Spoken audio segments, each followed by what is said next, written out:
আমার দাদা মুক্তিযোদ্ধা ছিলেন এবং আমার পরিবারের মোটামুটি ওই জেনারেশন আমার দাদার ভাই যারা ছিলেন তারা প্রত্যেকে মুক্তিযোদ্ধা। আমার দাদা ওই এলাকার মুক্তিযোদ্ধার সংগঠক ছিলেন এবং আমার বাড়িটাও ওই সময়, আমার যে দাদা বাড়ি সেটাও ওই সময় একটা গুরুত্বপূর্ণ ভূমিকা রেখেছে।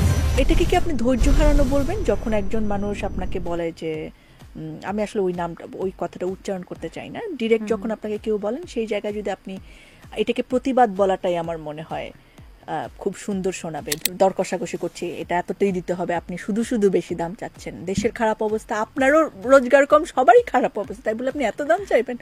পাশ দিয়ে মহিলা যাচ্ছে, আপা আপনি ওই আপা না, আপনার তো অনেক ধৈর্য, চেতেন না আপা। তাই আমি জাতির ক্রাশ।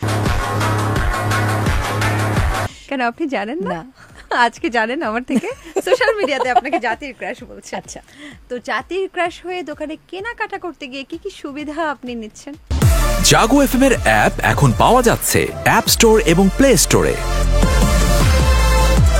টক শো শেষে সেদিন সেট থেকে বের হবার পর কোনো ঘটনা ঘটেছিল? হ্যাঁ, সেটা আপনারা দেখেছেন অলরেডি ভিডিওতে। মানে সেটা তো আমরা দেখেছি, হ্যাঁ ডেফিনেটলি দেখেছি। আমি একটু, আপনার বাবা ছিলেন মুক্তিযোদ্ধা, ওনার বাবা না, আমার বাবার মুক্তিযুদ্ধের সময় জন্ম। আমার দাদা মুক্তিযোদ্ধা ছিলেন এবং আমার পরিবারের মোটামুটি ওই জেনারেশন আমার দাদার ভাই যারা ছিলেন তারা প্রত্যেকে মুক্তিযোদ্ধা। আমার দাদা ওই এলাকার মুক্তিযোদ্ধার সংগঠক ছিলেন এবং আমার বাড়িটাও ওই সময়, আমার যে দাদা বাড়ি সেটাও ওই সময় একটা গুরুত্বপূর্ণ ভূমিকা রেখেছে। তার নেতৃত্বে তারা ওইখানকার পুলিশ ফাঁড়ি আক্রমণ করে অস্ত্র উদ্ধার করেছিলেন, পাকিস্তানি বাহিনীর ট্রলারে আক্রমণ করে তাদেরকে বন্দি করে তাদের অস্ত্র লুট করেছিলেন। এরকম অনেক ঘটনা আছে, দাদার মুখে শুনেছি। দাদা এখন বেঁচে নেই, তিনি যেখানে আছেন যেন ভালো থাকেন। অনুষ্ঠান শেষে সম্ভবত আপনি ধৈর্য হারিয়ে ফেলেছিলেন নাকি? এটাকে কি আপনি ধৈর্য হারানো বলবেন যখন একজন মানুষ আপনাকে বলে যে, আমি আসলে ওই কথাটা উচ্চারণ করতে চাই না, ডিরেক্ট যখন আপনাকে কেউ বলেন সেই জায়গায় যদি আপনি এটাকে প্রতিবাদ বলাটাই আমার মনে হয় খুব সুন্দর শোনাবে ধৈর্য হারানোর থেকে। আচ্ছা, ঠিক আছে, আবার আমরা হালকা কথা চলে আসি। জাতির ক্রাশ হয়ে, তাই আমি জাতির ক্রাশ। কেন আপনি জানেন না?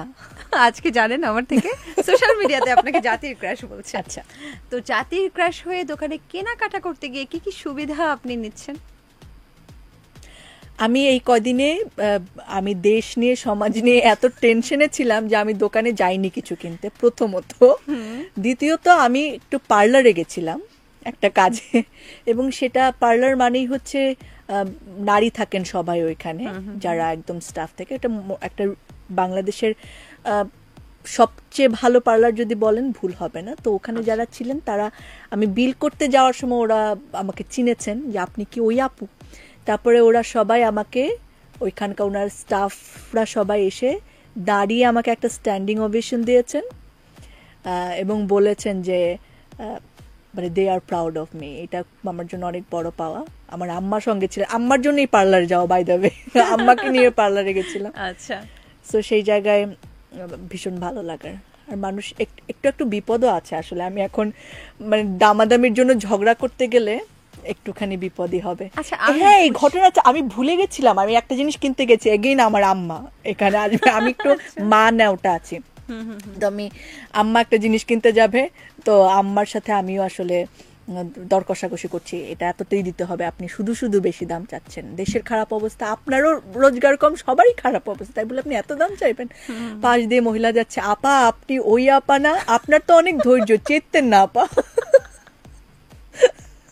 এখন যে আমি দরাদরি করতে পারি না, এটা তো অনেক পেইনফুল। মানে বার্গেনিং না করে কিনে ফেললে তো খুব কষ্টের এটা। আচ্ছা, তার মানে দীপ্তি চৌধুরী বার্গেনিং করে কিনতে পছন্দ করেন? অনেক ভালো করে, আমার বন্ধুরা আমাকে নিয়ে যায় বার্গেনিং করার জন্য। জাগো এফএম এর অ্যাপ এখন পাওয়া যাচ্ছে অ্যাপ স্টোর এবং প্লে স্টোরে।